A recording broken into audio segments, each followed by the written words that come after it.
In a gripping first-hand narrative, Redbear, an experienced scout, vividly recalls the fiercest clashes of the Little Bighorn battle. With raw intensity, he describes the chaos of gunfire, arrows, and war cries that marked the collision of two cultures. As a warrior who fought beside Custer's 7th Cavalry, his account provides a rare window into the turbulent conflict that defined the American frontier. His electrifying testimony thrusts you into the heart of the battle, where the destiny of a nation teetered on the edge. Sit back, relax, and join us on this riveting journey. Don't forget to like and subscribe to support our channel. Custer had commanded a charge, ordering the seizure of Dakota horses from their camp. The scouts raced down the dry creek bed, and when Redbear reached the lone teepee, the others had already encircled it, lashing it with their whips.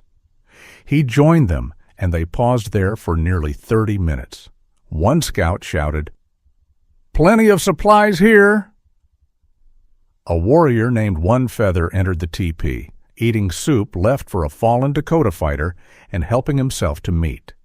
Just then, Custer arrived with Fred Gerard, who barked at them.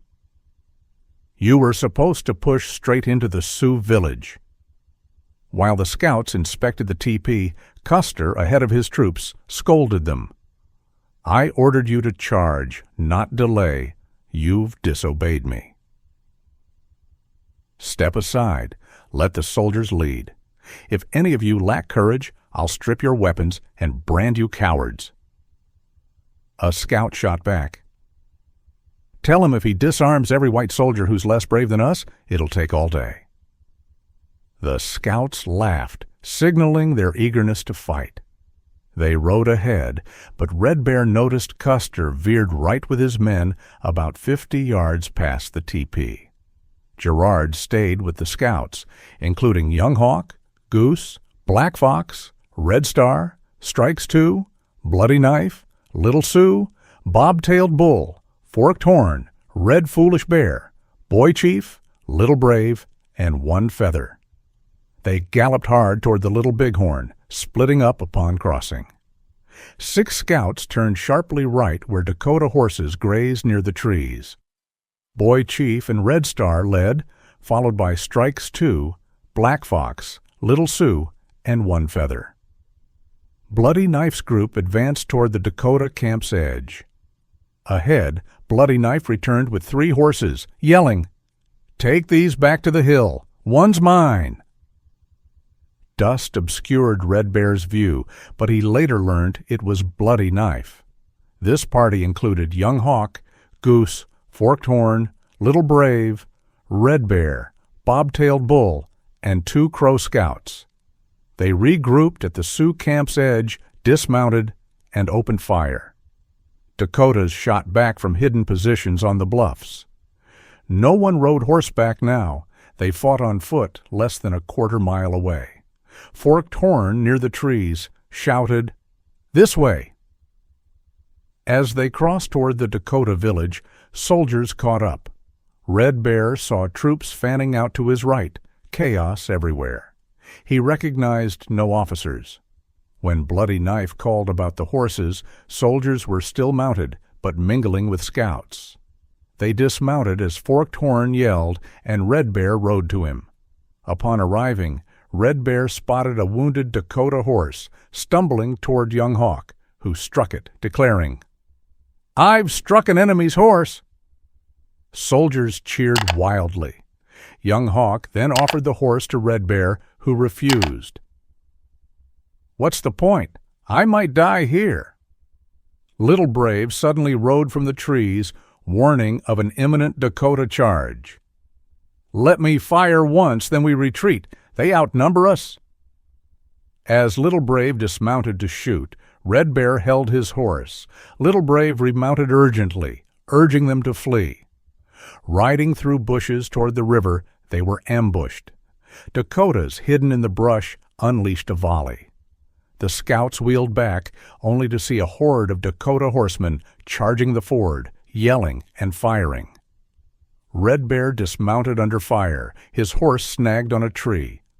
After a struggle, he remounted and chased after Little Brave, now far ahead. Emerging from the smoke, Redbear glimpsed a shadowy rider before spotting 10 retreating soldiers. Their horses tumbled into a ravine as he swerved left, leaving them behind. His own horse then threw him, bolting toward the river. He gave chase, finally catching it as a painted Dakota warrior charged.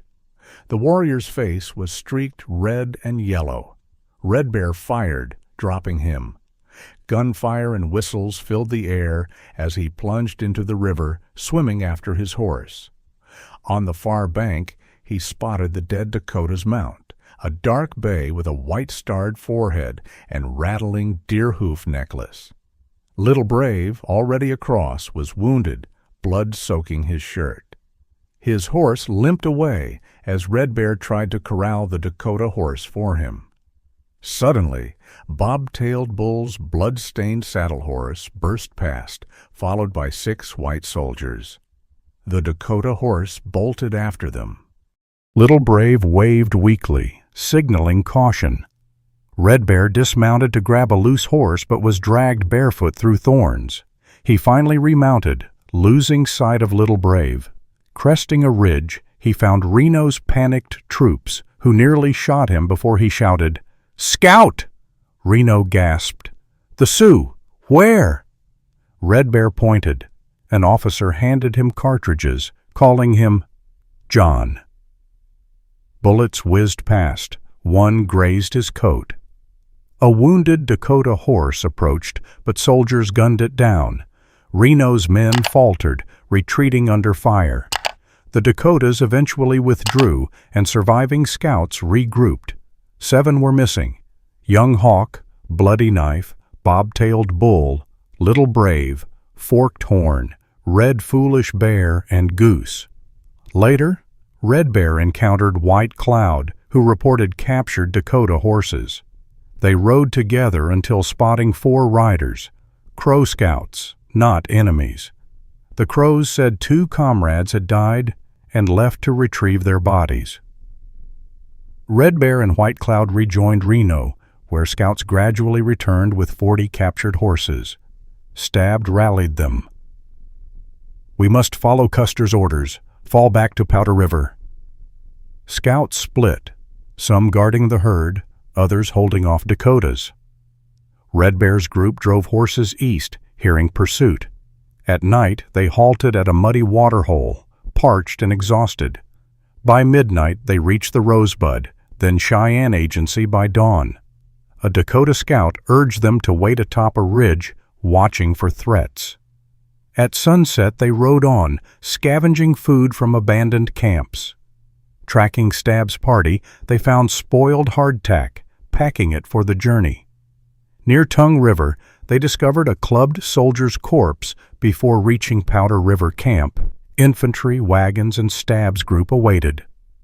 An officer debriefed them via interpreters. Foolish Bear and White Cloud were sent as messengers, swimming the Yellowstone with carbines on a raft. Days later they returned, summoning Strikes 2 and Bull in the water to carry mail to Fort Buford. Redbear never saw Little Brave again, presuming all lost. This eyewitness account sheds new light on Little Bighorn and the Great Sioux War. Stay tuned for more battlefield stories. Until next time, take care and keep exploring history with us.